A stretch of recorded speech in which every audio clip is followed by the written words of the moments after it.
En fait, moi, je suis prof de yoga depuis, ça fait comme 1 an que je fais ça uniquement. Tu sais, avant, j'avais aussi une job de bureau en même temps. Puis là, j'enseigne le yoga à temps plein. J'ai toujours été attirée un peu par la médecine chinoise. J'avais pensé aller en acupuncture. Puis c'est un peu en te découvrant là, sur Instagram que je trouvais ton approche super intéressante. Fait qu'on, justement, on a connecté un peu. Puis quand tu as sorti ligne, ça m'a comme donné envie d'approfondir. Puis ça m'a donné l'occasion d'approfondir sans être obligée d'aller faire 3 ans d'acupuncture.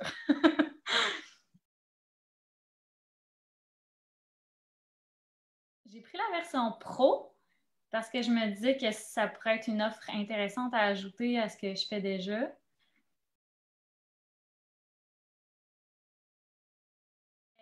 Oui, super. En fait, il y a plein d'exercices à faire à chaque semaine. Plein. En fait, c'est quelques exercices vraiment précis qui sont qui aident énormément à intégrer, en fait. Fait que pour ça, oui, je trouve que ça aide énormément l'intégration. Je pense que ça a déjà changé beaucoup de ma façon de voir les choses. Ouais. Clair. En général, c'est sûr qu'il y a des trucs plus techniques. Tu nous as donné un peu des points d'acupuncture à travailler. Pour moi, c'est comme ça me prend, c'est sûr, un peu plus d'études, mettons, pour m'en souvenir, puis comme les utiliser. Mais sinon, c'est pas obscur, c'est juste plus d'informations à comprendre. Mais en général, c'était juste vraiment clair, puis vraiment, ça s'intégrait super bien. T'sais.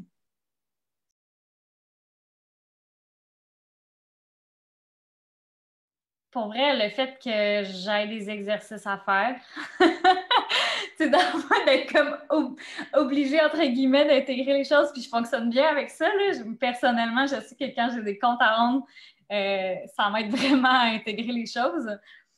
Fait que le fait d'avoir ça, puis d'avoir des... Tu sais, c'est quand même pas beaucoup de vidéos par semaine, mais c'est récurrent. Ce qui fait qu'à chaque semaine, il y a comme une petite information de plus qui me permet de faire des liens, puis approfondir. Fait que là, on parle d'un sujet, puis là, je vais faire des liens avec moi, ce que je vis dans ma vie ou ce que je connais déjà. Puis après, la semaine suivante, on fait juste comme ajouter de l'information là-dessus, puis ça fait un portrait global beaucoup plus clair.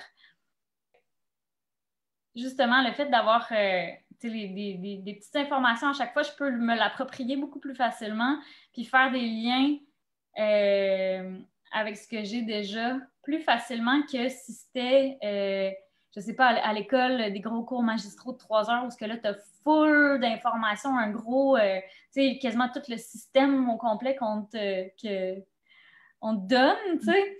Alors que là, le fait que ce soit par petits incréments, je fais beaucoup des liens, je pense, plus facilement avec, mettons, la philosophie du yoga ou parce que je vois plus à quel point ça se ressemble dans le fond.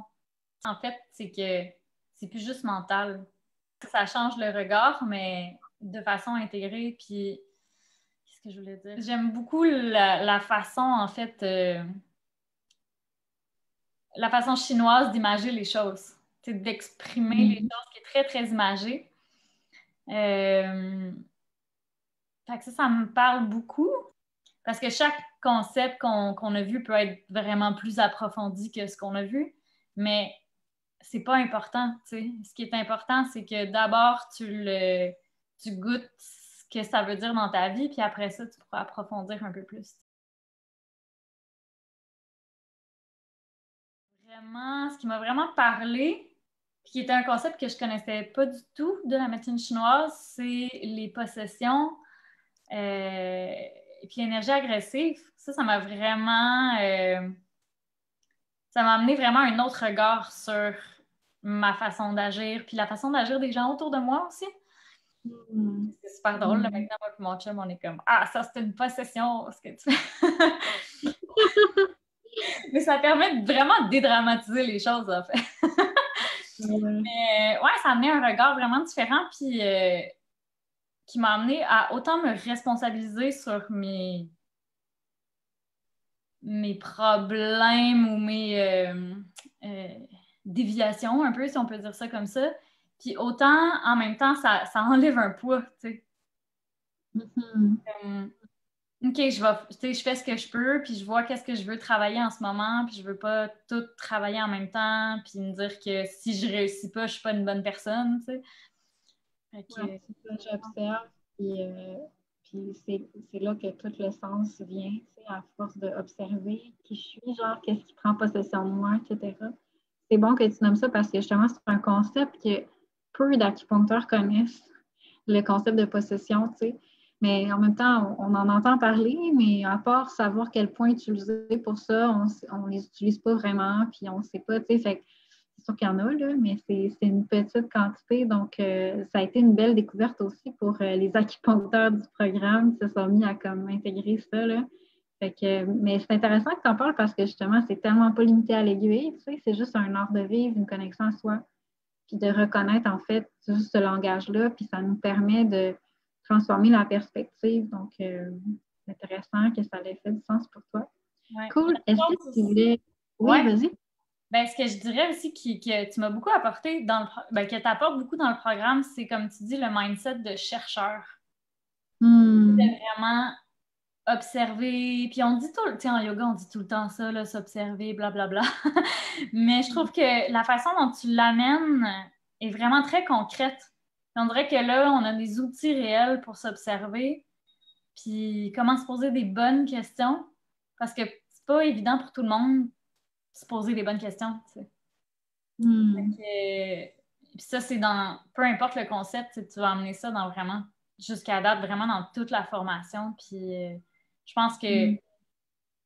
peu importe les concepts qu'on a vus, c'est ça qui est peut-être que j'ai retenu, que je retiens le plus jusqu'à maintenant, tu sais. Mhm. C'est vraiment comment être l'ingénieur de sa vie, tu sais, en mettant les lunettes de la médecine chinoise. Mm. C'est une façon de résumer cette expérience-là que je cherche à vous donner. Oui, puis ce qui est intéressant, c'est qu'après, tu peux mettre ces lunettes-là, ben, tu peux être l'ingénieur de ta vie, le chercheur avec plein d'autres lunettes. Tu sais, je peux le faire en yoga, je peux le faire en. C'est comme un outil tellement précieux pour tout Tellement. le reste de la. Je sais pas, non, je pense que si jamais les gens ils veulent me poser des questions aussi sur mon expérience, ben qu'ils ne soient pas gênés de le faire, là. Et en tant que professeur de ce programme-là, ben, moi, j'ai full appris de la présence de Marianne dans la formation. Fait que je trouve que c'est vraiment, c'est ça le but aussi, c'est que ça soit un cercle d'échange, tu sais, où ce que là, on approfondit tous ensemble des concepts qui peuvent tellement transformer toutes sortes de choses dans nos vies. Puis aller chercher tous les principes de la médecine chinoise, puis toutes les facettes, les volets, tu sais, comme l'art du thé. C'est quelque chose qui ne faisait pas vraiment partie de ma vie. Puis toi, ça fait vraiment beaucoup partie de ta vie. Fait que tu sais, tu nous l'as vraiment apporté. Puis là, c'est à travers ça, justement, que ben, tous les principes chinois vont se retrouver dans ça, dans l'art du thé, tu sais. Puis ça va juste devenir une médecine de plus ou un outil de plus pour atteindre cette médecine-là qu'on cherche. Donc, merci ben, à ceux qui sont venus faire un petit tour pour écouter l'histoire de Marianne. Puis, ben, merci Marianne d'avoir été là. Yes, merci. Bye. Bien, bye.